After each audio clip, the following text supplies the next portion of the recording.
First, I want to thank you for coming back. People who were here the last two meetings, I've really enjoyed doing these presentations. I'm glad you're back again. I mentioned there are some people new to what we're doing today, and if this is your first time here, we are now in session 3 of what I call 0 to Zen. Now, the first week, we covered data structures and data file structures. And we also looked at how you can connect data sets together and how very often you have to reorganize or restructure your data to actually solve the analytic problem or the question that you're dealing with. Last week, we looked at the order of operation, and we saw how the order of operation is the series that Tableau goes through to create each one of your worksheets. And it creates a data table unique to that worksheet. This week and next week, in 2 weeks, we're going to cover calculations. And we're also going to look at the language of Tableau or the syntax at that same time. In the 5th and final week, 2 weeks from now, we're going to look at what I call the filter, set, and parameter toolbox. That's the interface that you have with your end user, and that's how they can dig into your data. There are 4 types of calculation, 4 basic types of calculations. And today, we're going to look at the first 2. We're going to look at simple calculations, and we're going to look at date functions. Next week, we're going to look at LOD expressions, and we're going to look at table calculations. I want to talk just real briefly about what happens when you bring a measure to the canvas. When you bring something to the canvas or to the visual that you're creating, that data is aggregated. And if you remember last week, we took a look at the data table that underlies each of your individual worksheets. And we said, well, that can contain thousands of records. This data set is a Superstore data set, the sample data that came with your copy of Tableau. It contains 10,000 records. Now, when you bring like category and sales to your worksheet, those 10,000 records get aggregated down to 3. They get aggregated at the level of the categories. There's only 3, so those 10,000 records become 3 records. Now, the default aggregation is sum, but you can have other types of aggregations. We'll take a look at that as we go along. First, let's take a look at how you write a calculation. Now, I always use the calculation wizard, and I would suggest to you to do the same. For those of you who have an Excel background and advanced Excel, you might think that this feels kind of familiar to the Excel editor. This pane here is a list of all the functions that are available in Tableau. The drop-down allows you to look at them by group. This pane over here tells you what the calculation is, gives you an example of how to use it. And this pane is where you actually write the calculation. And you can come in here and you can see as I write, Tableau is going to suggest a way or suggest values that you can put in there. And I want to take a look at the sum of sales, and you see it says sales, and I can just accept that, divided by quantity. And right away, we're going to get an error message. And this is a syntax error checker. It's not going to check the logic. You know, if you make a mistake in logic, you're not going to get the right answer. But this is a syntax checker, and in this little squiggly line up here, a little squiggly red line, I don't know if you can see it, is approximately where the error is. And this is the most frequent error we see all the time. It's, you know, you can't mix aggregates and non-aggregates. You know, if you think about what we just discussed, sales, those 10,000 records have been aggregated down to 3, but quantity still has 10,000 records. They both have to be at the same level. And if I did something like this, you could see that the calculation is valid. And that calculation would return something like the average selling price here. So we can do math or simple math inside Tableau, but we have to remember to aggregate the measures that we're working with so that everything's at the same level. There's some other things that we can do also.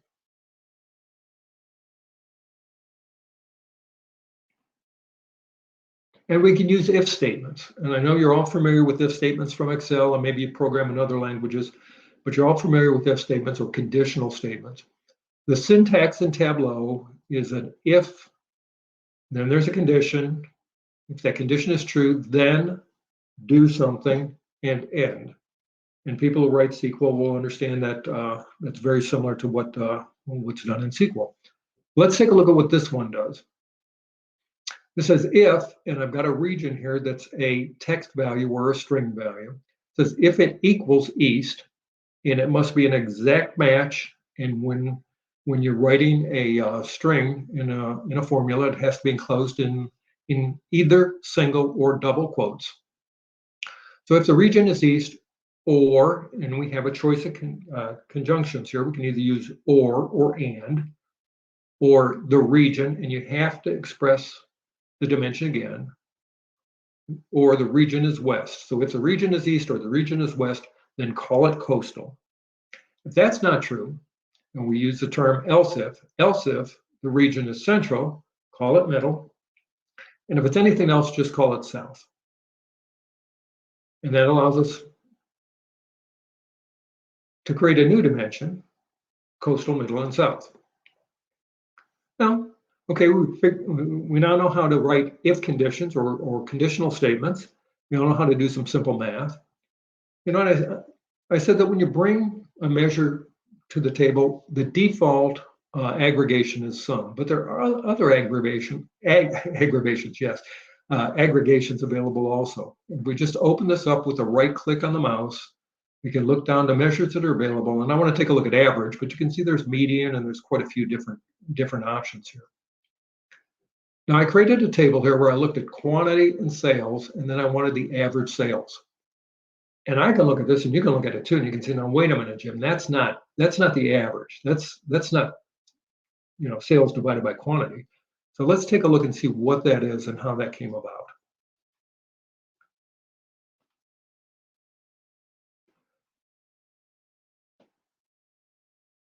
Now, Tableau created that average by looking at the dimensional table that underlies this particular worksheet.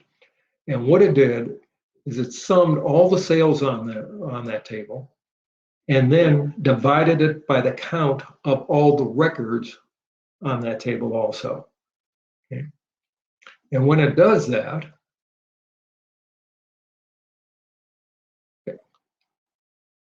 okay, but you can see it returns, you know, I did the math here, but it returns the average that you see there. So it's taking the average of the individual records and it's creating that average out of the detailed data or the row level data that's on the dimensional table. Now, if the calculation you wanted was the sales divided by quantity, you'd have to write that expression that we wrote previously, some sales divided by some quantity. You have to create the calculation at the level that you're showing in the worksheet to get that average. And when we do that, it comes out much more like what you would expect. Now, there's other types of aggregations that you can use, you can look at also. And here, as I showed before, I want to take a look at the maximum, and then we're going to play around with a couple of these. So if you were to choose maximum, in this column, what you see is actually the maximum value, the largest value for each subcategory, the individual record that's in the data table. And if I take, we showed last time how you can total using maximum. We take the max total, it's this value right here. Okay, that's the maximum of any single record in the data table that underlies this.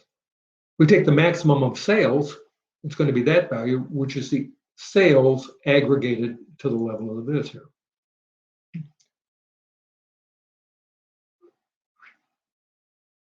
I want to take a look at standard deviation just to show you what this looks like.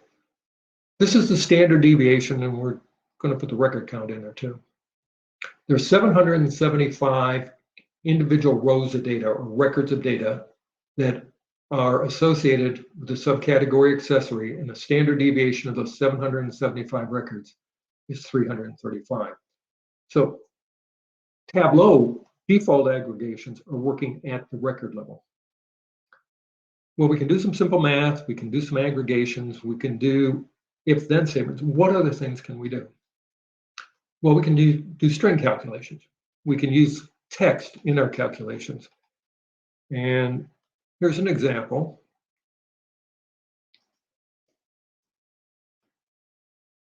We're going to go through a couple of examples here to show you how these things vary just a little bit.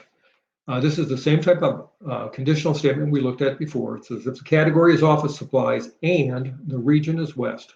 So I want to take a look at customers who bought office supplies from the Western region. And if those two things are true, then sales. And that returns this value here. I could also take a look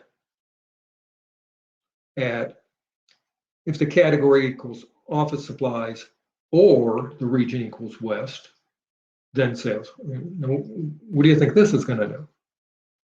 We're going to end up with something that looks like this. Either office supplies or West. We get both of those. Well, I'm just going to pull that out of there because it'll get a little confusing here. Now, what happens if I want to do something like count the customers? Okay, we can look here, and now I'm going to use the same sort of office supplies and West that we were looking at before, but I want to count the customers. Now, when I count the customers, we've created an aggregation using count. Now, all the elements or all the dimensions and measures in that expression also have to be aggregated. And you kind of ask yourself, now, what's an aggregation of a string? How do I aggregate a string? Well, you have 5 options: min, max, ATTR for attribute, count, or count distinct, count D. Okay, well, min or count and count D don't work with region, so my options are to use attribute, that I could use, or min or max. Personally, I avoid using attribute because I like to use a lot of LOD expressions, and you can't use attribute in a LOD expression. So I chose to use min, and when we bring this to the viz, you see there's 1,897 customer count on that. Now I want to look at this value also, and here it's the same expression except I'm using count D, count distinct. And we're going to bring that to, okay, and we can see there's 608. Well, what's the difference here? This is a count of the distinct individual customers. Each customer is identified only once in this count. This is a count of the total orders, or it's a count of the customers on those total orders. So count distinct gives us a unique count. Count gives us a total count, each individual count. Well, there's some other things we can do with string calculations.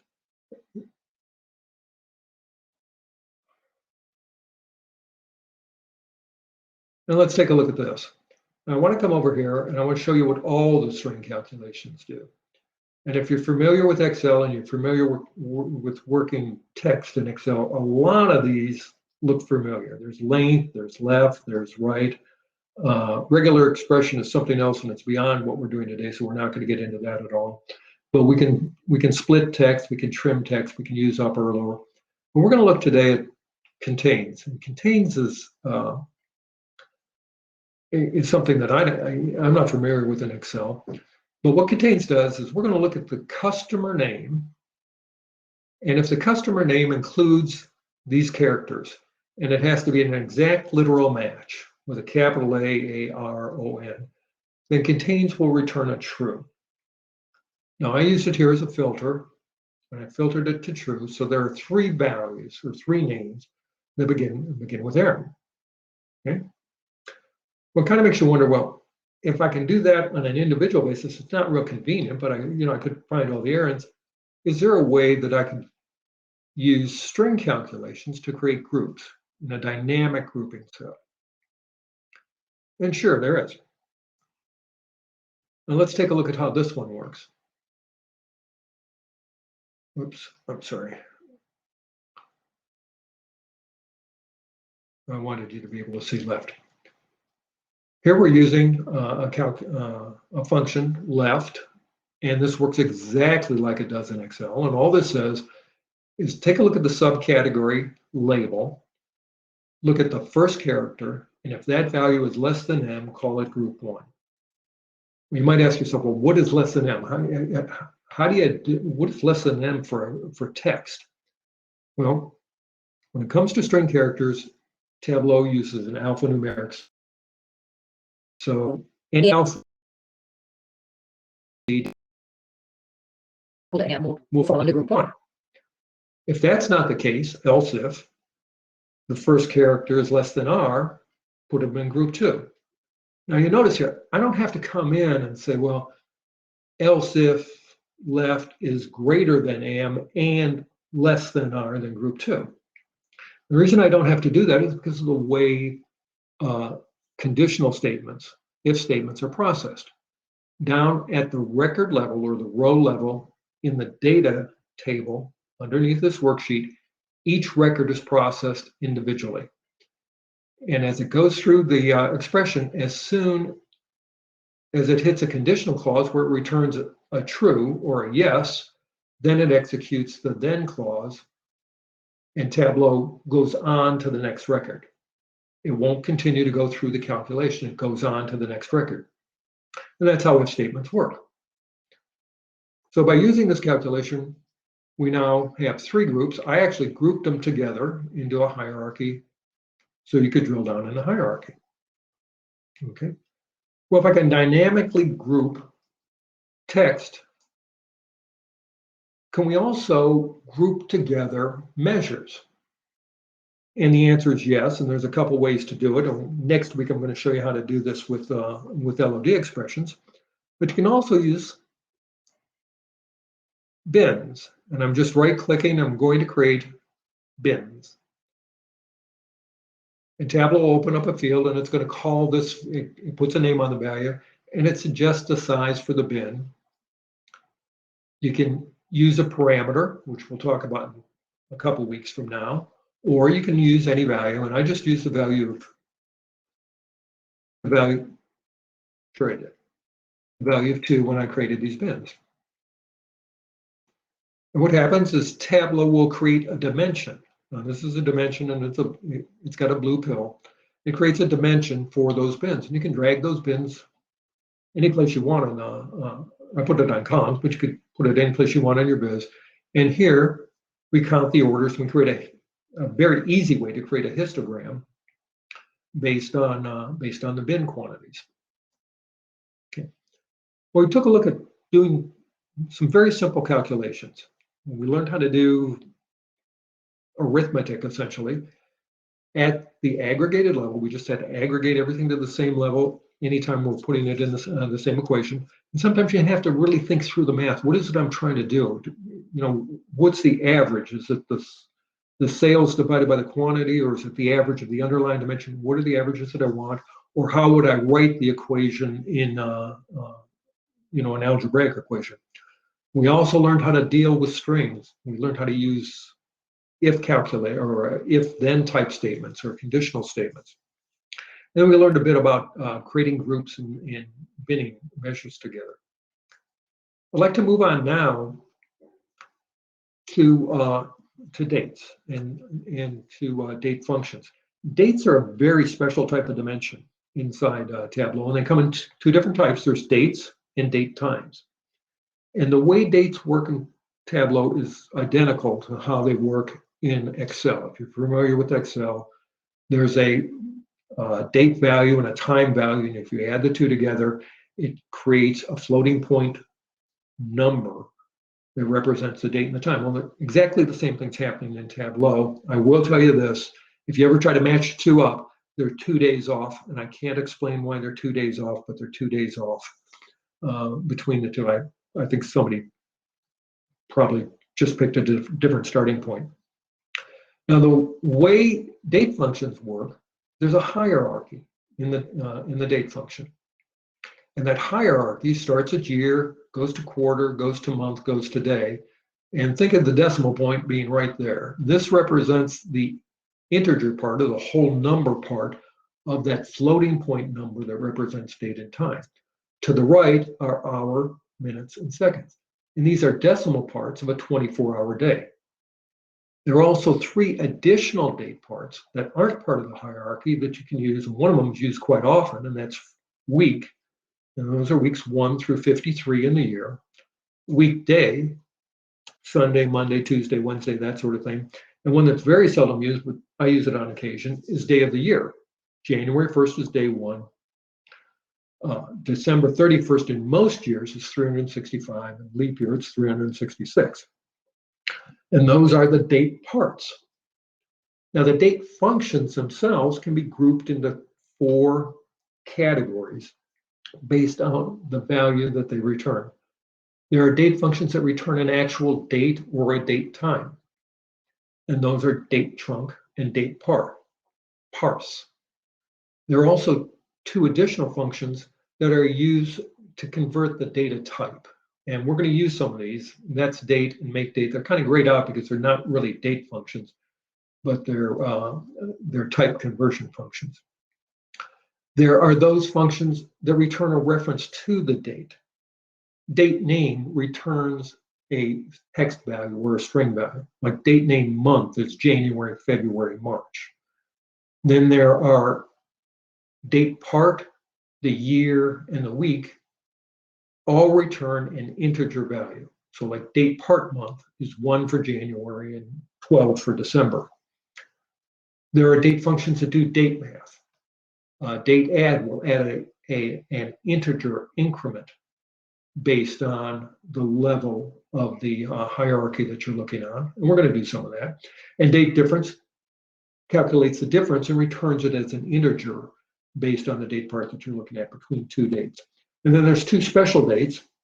Today is a date level. It's April 22nd, 2021. And that's what gets returned. Now returns the time also. And I'm going to caution you, be very careful when you're using time with a live data set. Every time that data set recycles, those numbers are changing based on using the now function. Let's see how some of these things work. Okay, I've got a very simple view here. All I'm doing is looking at the month and year of the January through December of 2019. And let's just see how DatePart works. Okay, and we're going to take a look at all the date functions, and there's a whole lot of them there. Some we're going to talk about, some we're not going to talk about. And the basic syntax is that first you identify the level of that date that you're looking on, the date hierarchy. And that's always included in either a single or a double quote. It's a string value. It's always lowercase, and it is always singular. We don't look for months, we look for month, for example. So we're going to look at the month level, and we're going to look at the order date, and we look over here and we see that, oh, when I do that, it's going to return a integer value. I'm sorry, look over here. We see it's going to return an integer value. So when I put that in the viz, you can see here I've got an integer 1 for January and 12 for December. I could also change that and look at date name. And when we look at date name, date name is going to return the text. We talked about that before, that it's going to return the text value January through December. Well, if this is what DatePart and date name does, what does date trunc do? Date trunc is a very, and I use this all the time, particularly when I'm doing date ranges, and we'll show you how that works. Date trunc returns the first date of the period.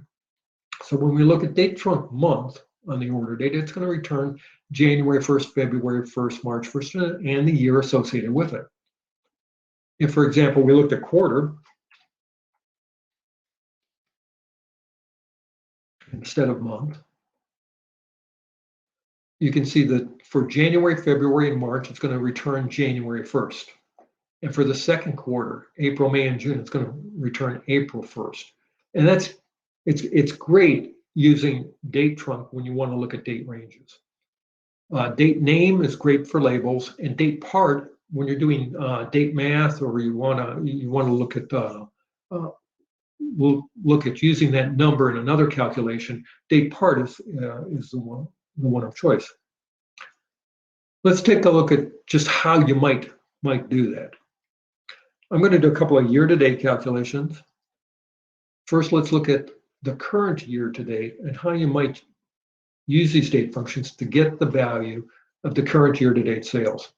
And I'm going to tell you right now, I don't do it this way. I always use an LOD expression. We'll talk about that next week, but it's essentially the same expression as an LOD. Well, in words, let's see what this says. I want to look at this year to date. So the first part of this takes a look at every order date, the year of the order. At the year level, date trunk is going to return January 1st for the order date, for the year of the order date.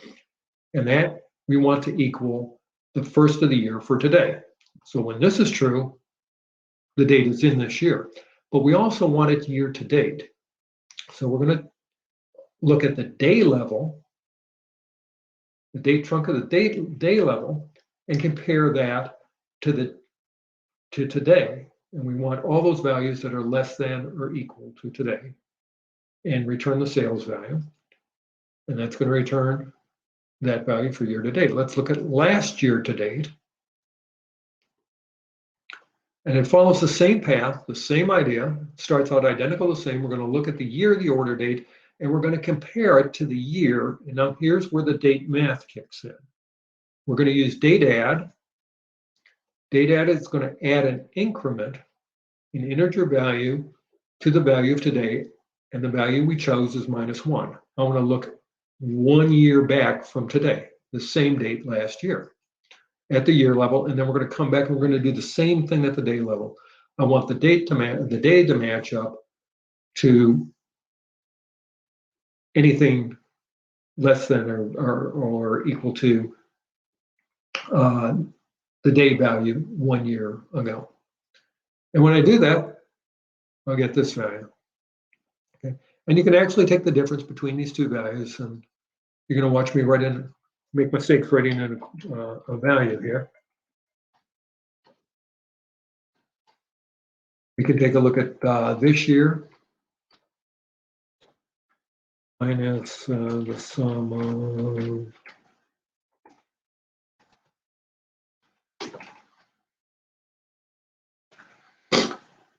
last year, and we can get the difference between those. Now, the reason I don't like to do this without using an LOD is when we bring this date into this. You can see how that splits out, and I'll show you next week how we get around that. I always use LODs. Expression is the same, except it's an LOD. Up to now, we've been working with the integer value of the date. We've been working with days, we've been working with months, we've been working with years. But what about time? How does time enter into this thing? Now, I'm going to use a different data set here. This is just a sequential data set. Each of these records has a start time and an end time, and they're a few minutes apart. And I'd like to know what the difference is in minutes. So we can use this other date function, DateDifference, and it's going to take the difference between the start date and the end date, and it's going to take that difference at the level that we choose. So we're going to take a look at the minute level. That's right there at the minute level between the start and the end date. And you can see that the minute value here is actually 7 minutes and some change, like 7.5 minutes. And it's actually something else. Well, what's going on here? Is it rounding off things? It's actually not rounding. What date functions do is they truncate that floating point date value at the level that you're looking at in the function. So we've truncated date, the start date, to be 12, and we've truncated the end date to be 19, and the difference between those is 7. Well, maybe that's not what you wanted to see. You can come back and take a look at the difference in seconds. Okay. And we can see that the difference in seconds here is 99 seconds, and that's 451 seconds. But that's probably not what you wanted to see either. You know, I can't do the math on seconds. Well, then maybe we can do the math here and take seconds and divide it by 60 to get the minutes. And you can do that, and you get 1.7 minutes or 7.5 minutes and so on. Once again, may not be what you wanted to see. You may want to show your user something that says like 7 minutes and 31 seconds or 1 minute and 56 seconds. And I'm going to show you how to do that. First, we have to recognize that this is a string value. This is no longer a number. It's a string or it's text. And to do that sort of calculation, you literally have to go back and do the math. And we're going to start with that value that we calculated previously, the difference in seconds divided by 60. And I only want the whole number part of that, the integer part of that, because that's our minutes. And I'm going to convert it to a string. This is a type conversion formula. And what string does is it takes a look at the value that's in there and converts it to text. Okay, so we've converted the number 7 to text, and then we're going to concatenate it using a plus sign with this string value, and this is an exact match, and there's a space, minutes, and spaces afterward. And then we want to bring in the string value for the number of seconds that are left. And this is an expression that you're not going to find in Tableau. This is an expression, I'm going to say it wrong and someone else is going to correct me on it, but I believe it's called modulo or modulolo.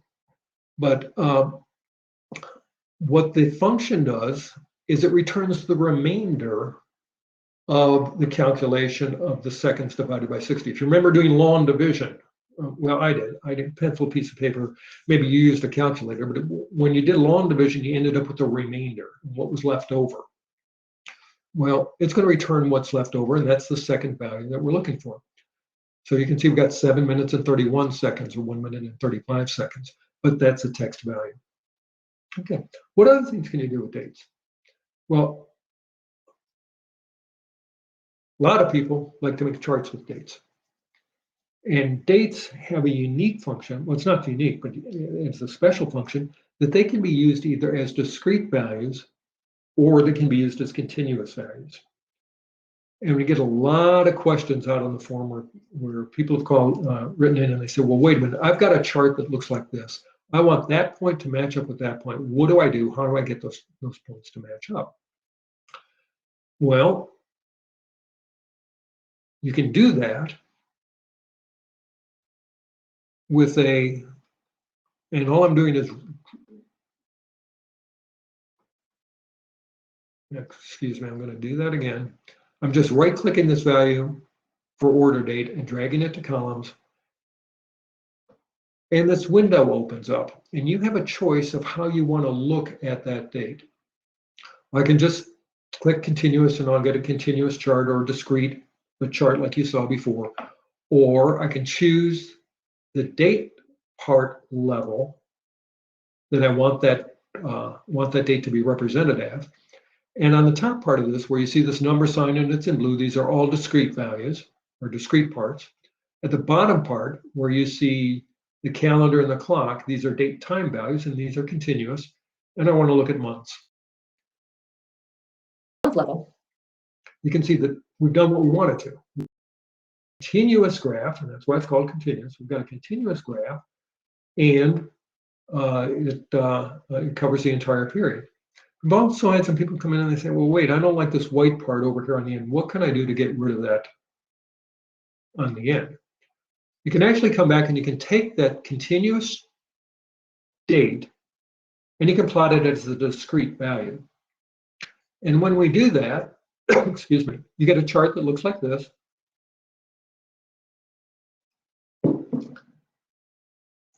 The graph itself is still continuous, so everything's connected together, but you're looking at a discrete chart. And you can come down here and you can see these, you can actually drill down and drill up, and I can drill down to the day level, or we could drill up in this chart to like the quarter level. Okay, so we've taken a look at dates, we've taken a look at DateParts, we took a look at how to do math. We see what returns a date and what returns a reference to the date. We've done some graphing. Well, what other things happen with dates? Well, when is a date not a date? And we see this question all the time, where a user will write in, they've got three columns in the chart. They got year, or in their data, they got year, date, and day and month, and they're trying to do dates with it, and it's just not working. And my advice to them is always the same: just convert your string values to real dates, because real dates self-sequence, they self-sort, they can be used discrete values or continuous values, or they can be used in date functions. I've got a data set in here where I've got a couple of different types. I've got three columns. I've got month, year, quarter. I've got this period. We see a lot of the questions come up, particularly out of the finance section or the accounting section, that they see dates that come in like this and say, well, what do I do with that? Well, once again, the advice is convert that to a real date. And this is where a function like DateParse comes in. And we saw that on the chart before. And this function, for those who want to read it, you can read it over here. This function, the way this function works is really very cool. It starts with you define the string, the text value, and the format for that text value that you're going to supply as the conversion of your data to a real date. And this just says I'm going to give you three fields. The first four values are going to be the year, the next two are going to be the month, and the last two are going to be the date. And you always include it in quotes. Well, we're going back to a string function, and we're going to look at these values right here. And all this says is just like we looked before. This is start at the left. I want to look at the first four characters of that, and that's going to be my 4 year values. Y values are the first four characters there. Then I'm going to concatenate. I'm going to use a plus to concatenate, single quotes around what I'm putting in there, the dash. And then I'm going to use a different expression to return the month. We showed you an if-then conditional statement. This is a case statement. This is a conditional statement also. And what this case statement says is look at these last two characters here. Look at the right two characters. And when those are Q1, return 01 for the month of January. When it's 02, the second quarter, return 04 for the month of April, and so on. It has to be followed by an N. Then we come back and we concatenate in another dash, and for the day, I'm going to put in 01, the start of the month. And when we do that, we've now created a real date. And now that they got a real date, they can go ahead and use the real date in the calculation. There's another way to do that using a different function. And this is the date function. Okay. And the date function expects the year, the month, and the day as string values again. So we had a numeric value for year, so I'm converting it to a string. The month was in as January, February. And the day, again, 01 for the start of the month. And I can bring that in.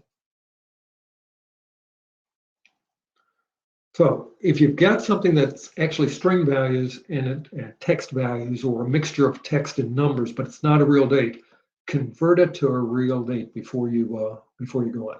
One last topic I just want to touch on. Some of you are familiar with the idea of physical years and how Tableau allows you to look at physical years. And all I'm going to do is I'm going to open up the that little caret there. I'm going to go down to default properties. I'm going to go to fiscal year start, and you can choose when you want the fiscal year to start. So you can start the fiscal year in July, and that's what you've seen here. The fiscal year starts in July. Now, that's great, and you can make a chart like this, and you can look at the fiscal year and fiscal month, and you can do summing on it, but you can't use any of the date functions. Date functions don't recognize fiscal years. And if I were to look in here at year of the order date,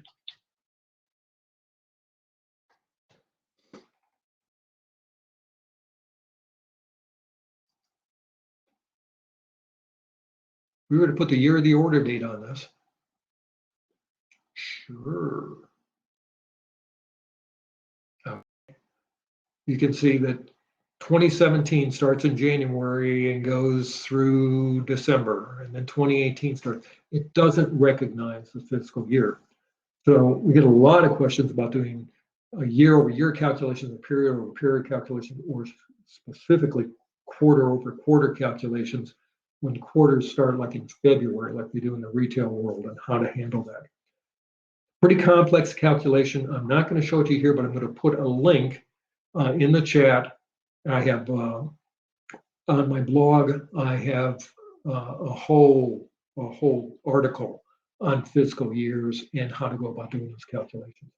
Well, that's pretty much what I wanted to cover today. I wanted to take you through some simple calculations. I wanted to show you how to do some math with simple calculations, how to do some conditional if-then type calculations, how to work with strings.